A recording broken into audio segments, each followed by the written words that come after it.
پھر اسی طرح گناہوں کی وجہ سے بندے اور رب کے درمیان دوری آ جاتی ہے، اور انسان کے دل کے لیے سب سے بڑی وحشت ناک چیز یہی ہے کہ اس میں رب کا ذکر نہ ہو، اس میں سکون نہ ہو، اطمینان نہ ہو۔ پھر اسی طرح یہ ہے کہ انسانوں کے درمیان بھی دوریاں پیدا ہو جاتی ہیں، آپس کی محبتیں ختم ہو جاتی ہیں، گھروں کے اندر بے سکونی پیدا ہو جاتی ہے، اور قوموں کے اندر، قوم کے افراد کے درمیان باہم ایک دوسرے کے ساتھ ناچاکی اور لڑائی جھگڑے پیدا ہو جاتے ہیں۔ پھر اسی طرح گناہ کرتے رہنے سے انسان کے دل کے اندر سے گناہ کی نفرت ختم ہو جاتی، اور جب گناہ کی نفرت نہیں رہتی تو پھر انسان آسانی سے گناہ کرتا چلا جاتا ہے، اور اتنا بے حس ہو جاتا ہے کہ گناہ کرنے کے باوجود اس کو احساس نہیں ہوتا کہ اس نے گناہ کیا ہے، اور پھر اسے توبہ کی توفیق بھی نصیب نہیں ہوتی۔ پھر اسی طرح شیطان انسان پر مسلط ہو جاتا ہے، ایسا انسان شیطان کا آلہ کار بن جاتا ہے جو گناہ کرنے کے بعد توبہ نہیں کرتا، اور بعض گناہوں کی وجہ سے انسان لعنت کا مستحق بھی ہو جاتا ہے، یعنی اللہ سبحانہ وتعالیٰ کی رحمت سے دوری ہو جاتی ہے، جیسے نبی صلی اللہ علیہ وسلم نے سود کھانے والے پر اور کھلانے والے پر لعنت بھیجی ہے۔ پھر اسی طرح انسان بعض اوقات بڑے گناہ نہیں بھی کرتا لیکن چھوٹے گناہ معمولی سمجھ کر کرتا چلا جاتا ہے، تو یہ یاد رکھنا چاہیے کہ چھوٹے چھوٹے گناہ مل کر انسان کو ڈبونے کے لیے کافی ہو جاتے ہیں۔ رسول اللہ صلی اللہ علیہ وسلم نے فرمایا، چھوٹے گناہوں سے بھی اپنے آپ کو بچاؤ، کیونکہ بعض اوقات بہت سے چھوٹے گناہ بھی اکٹھے ہو کر انسان کو ہلاک کر دیتے ہیں۔ پھر رسول اللہ صلی اللہ علیہ وسلم نے اس کی مثال اس قوم سے دی جنہوں نے کسی جنگل میں پڑاؤ ڈالا، کھانے کا وقت آیا تو ایک آدمی جا کر ایک لکڑی لے آیا،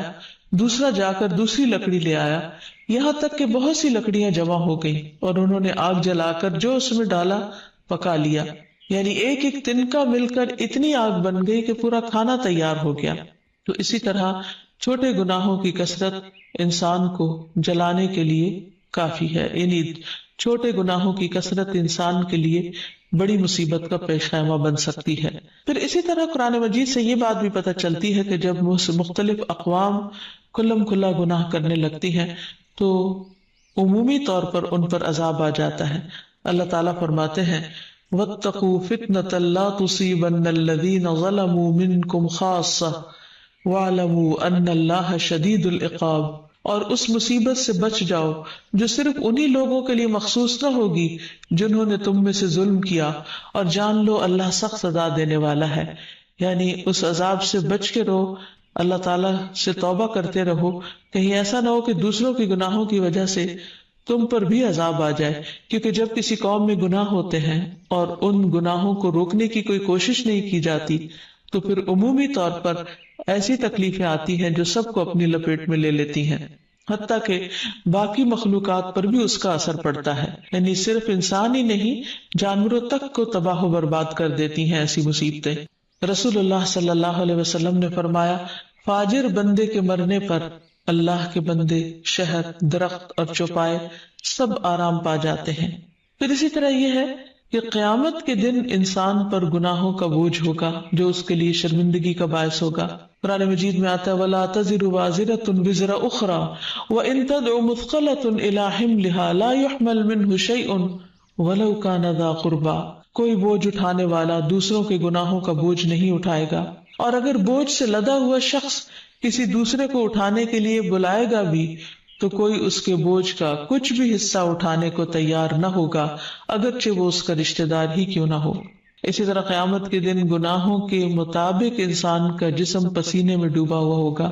کوئی ٹخنوں تک، کوئی گھٹنوں تک، کوئی اس سے اوپر تک۔ پھر اسی طرح بعض گناہ ایسے ہوتے ہیں کہ جو نیکیوں کو کھا جاتے ہیں، نیکیوں کو ضائع کرنے کا سبب بن جاتے ہیں، جیسے غیبت، چغلی، طعنہ زنی وغیرہ وغیرہ۔ تو اس لیے بہت ضروری ہے کہ انسان اپنے گناہوں سے توبہ کر لے اور استغفار کرے، اور دنیا سے رخصت ہونے سے پہلے اپنی بخشش کروا لے، کیونکہ بخشش کا دروازہ موت تک کھلا رہتا ہے، لیکن مرنے کے بعد انسان قبر کے سارے عرصے میں اگر سارا وقت بھی استغفار کرتا رہے تو اس کو اس سے کچھ فائدہ نہیں۔ اللہ سبحانہ وتعالی انسان کو خود استغفار کرنے کی ترغیب دیتے ہیں، فرمایا، افلا یتوبون الی اللہ ویستغفرونہ واللہ غفور الرحیم، کیا یہ لوگ اللہ کے حضور توبہ نہیں کرتے اور اس سے بخشش طلب نہیں کرتے، حالانکہ اللہ بخشنے والا اور رحم کرنے والا ہے۔ اسی طرح تمام لوگوں کو اللہ تعالیٰ نے استغفار کا حکم دیا، وَأَنِ اسْتَغْفِرُوا رَبَّكُمْ ثُمَّ تُوبُوا إِلَيْهِ، اور یہ کہ اپنے پروردگار سے معافی مانگو اور اس کے حضور توبہ کرو۔ ایمان والوں کی صفت یہ ہے کہ وہ خاص طور پر سحری کے وقت توبہ کرتے ہیں، استغفار کرتے ہیں، وَالْمُسْتَغْفِرِينَ بِالْأَسْحَارِ۔ پھر اسی طرح تمام انبیاء اپنے رب کے حضور استغفار کرتے رہے۔ ابراہیم علیہ السلام کہتے ہیں والذی اطمع ان یغفر لی خطیئتی یوم الدین، اور میرا رب وہ ہے جس سے میں توقع رکھتا ہوں کہ قیامت کے دن میری خطائیں معاف فرما دے گا۔ موسیٰ علیہ السلام نے دعا کی قال رب انی ظلمت نفسی فاغفر لی فغفر لہ انہ هو الغفور الرحیم۔ اے میرے پروردگار، بلا شبہ میں نے اپنے آپ پر ظلم کیا ہے، لہذا مجھے معاف کر دے۔ چنانچہ اللہ تعالیٰ نے اسے معاف کر دیا، بلا شبہ وہ بڑا بخشنے والا رحم فرمانے والا ہے۔ پھر یونس علیہ السلام نے دعا کی لا الہ الا انت سبحانک انی کنت من الظالمین۔ داؤد علیہ السلام نے دعا کی وظن داؤد انما فتناہ فاستغفر ربہ وخر راکعا واناب۔ اب داؤد کو خیال آیا کہ دراصل ہم نے اس کی آزمائش کی ہے، چنانچہ انہوں نے اپنے پروردگار سے معافی مانگی اور رکوع میں گر گئے اور اس کی طرف رجوع کر لیا۔ تو اس سے پتہ چلتا ہے کہ اتنے بڑے بڑے پیغمبر جو اللہ کے محبوب بندے تھے کس طرح اللہ تعالیٰ کے سامنے عاجزی کرتے ہیں اور اپنے گناہوں کی معافی مانگتے ہیں۔ پھر اسی طرح نبی صلی اللہ علیہ وسلم دن میں 100 بار استغفار کیا کرتے تھے، تو اس لیے ہم سب کو بھی کثرت سے استغفار کرنی چاہیے۔ استغفار بیماریوں کا علاج بھی ہے اور اللہ کے عذاب سے بچانے والا بھی، اللہ سبحانہ وتعالیٰ کی رحمت پانے کا ذریعہ ہے، اور پھر بارش کے نزول کا ذریعہ بھی ہے، زراعت میں برکت کا ذریعہ، کبیرہ اور صغیرہ گناہوں سے معافی کا ذریعہ، اچھا اعمال نامہ پانے کا ذریعہ، یعنی قیامت کے دن انسان کو جن کی بخشش ہوگی ان کو خوشخبری دی جائے گی اور ان کا نامہ اعمال جو ہے وہ بہترین نامہ اعمال ہوگا۔ پھر جنت میں درجات کی بلندی استغفار کی وجہ سے ہوگی۔ تو اس لیے ضروری ہے کہ ہم اٹھتے بیٹھتے اپنے گناہوں کی معافی مانگتے رہیں، اور استغفار کے لیے انسان اپنی زبان میں بھی اللہ تعالیٰ سے بخشش مانگ سکتا ہے، لیکن بہتر یہ ہے کہ اگر انسان قرآنی دعاؤں اور مسنون دعاؤں کا سہارا لے اور ان کو سیکھ بھی لے، کیونکہ یہ ہم سب کی ضرورت ہے۔ جہاں تک قرآنی دعاؤں کا تعلق ہے تو اس میں آتا ہے رب انی ظلمت نفسی فاغفر لی، اے میرے رب بلا شبہ میں نے اپنے آپ پر ظلم کیا ہے، لہٰذا مجھے معاف فرما دے۔ پھر ہے رب اغفر وارحم وانت خیر الراحمین، اے میرے رب بخش دے اور رحم کر، اور تو رحم کرنے والوں میں سب سے زیادہ رحم والا ہے۔ پھر ہے رب اغفر لی ولوالدی وللمؤمنین یوم یقوم الحساب، اے پروردگار مجھے بخش دے، میرے والدین اور سارے مومنوں کو جس دن حساب کتاب ہو۔ پھر ایک اور دعا ہے ربنا اتمم لنا نورنا واغفر لنا انک علی کل شیء قدیر، اے ہمارے رب ہمارے لیے ہمارا نور پورا کر دے اور ہمیں بخش دے، یقیناً تو ہر چیز پر خوب قادر ہے۔ پھر ہے ربنا اغفر لنا ذنوبنا واسرافنا فی امرنا وثبت اقدامنا وانصرنا علی القوم الکافرین، اے ہمارے رب ہمارے گناہ بھی معاف فرما دے، اور ہمارے کام میں اگر زیادتی ہو گئی ہو تو اسے بھی معاف فرما دے، اور ہمیں ثابت قدم رکھ اور کافروں کے مقابلے میں ہماری مدد فرما۔ پھر اسی طرح نبی صلی اللہ علیہ وسلم نے جو استغفارات سکھائے ہیں ان میں آتا ہے استغفر اللہ واتوب الیہ، رب اغفر لی رب اغفر لی، پھر رب اغفر لی ما اسررت وما اعلنت، پھر ہے اللہم اغفر لی ذنبی وخطئی وعمدی، پھر ہے سبحان اللہ وبحمدہ استغفر اللہ واتوب الیہ، پھر اسی طرح استغفر اللہ الذی لا الہ الا هو الحی القیوم واتوب الیہ، پھر ہے اللہم اغفر لی ذنبی کلہ دقہ وجلہ اولہ وآخرہ وعلانیتہ وسرہ،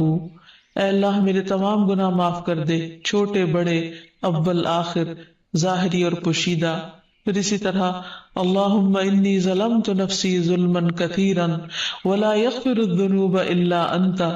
فاغفر لی مغفرۃ من عندک وارحمنی انک انت الغفور الرحیم۔ اے اللہ، میں نے اپنی جان پر گناہ کر کے بہت ظلم کیے، اور تیرے علاوہ کوئی بھی گناہوں کو معاف نہیں کر سکتا، اس لیے اپنے پاس سے میرے گناہوں کو معاف فرما اور مجھ پر رحم فرما، بے شک تو بڑا بخشنے والا نہایت مہربان ہے۔ پھر اسی طرح سید الاستغفار ہے، اللہم انت ربی لا الہ الا انت خلقتنی وانا عبدک وانا علی عہدک ووعدک ما استطعت اعوذ بک من شر ما صنعت ابوء لک بنعمتک علی وابوء لک بذنبی فاغفر لی فانہ لا یغفر الذنوب الا انت۔ اے اللہ، تو ہی میرا رب ہے، تیرے سوا کوئی معبود نہیں، تو نے مجھے پیدا کیا،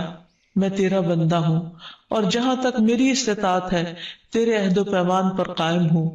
میں تجھ سے اپنے کاموں کے شر سے پناہ مانگتا ہوں، اور اپنے اوپر تیرے احسانوں کا اقرار کرتا ہوں، اور میں تیرے لیے اپنے گناہوں کا بھی اعتراف کرتا ہوں، بس تو مجھے بخش دے، کیونکہ تیرے علاوہ کوئی گناہوں کو بخشنے والا نہیں۔ پھر فرمایا کہ جو کوئی صبح ان کلمات پر یقین رکھتے ہوئے ان کو کہے گا تو اگر اسی دن شام سے پہلے اسے موت آ جائے تو وہ جنت والوں میں سے ہوگا، اور جو ان کو رات کو کہے گا اور وہ ان پر یقین رکھتا ہوگا تو اگر وہ صبح سے پہلے فوت ہو گیا تو وہ اہل جنت میں سے ہوگا۔ تو اللہ سبحانہ وتعالیٰ سے دعا ہے کہ وہ ہم سب کے گناہوں کو معاف کر دے، کیونکہ وہ ارحم الراحمین ہے۔ ہم اس سے اچھی امید رکھتے ہیں کہ اللہ تعالیٰ ہمیں دنیا اور آخرت دونوں کی بھلائیاں نصیب فرمائے۔ وآخر دعوانا ان الحمد للہ رب العالمین، ان الحمد للہ رب العالمین، ان الحمد للہ رب العالمین۔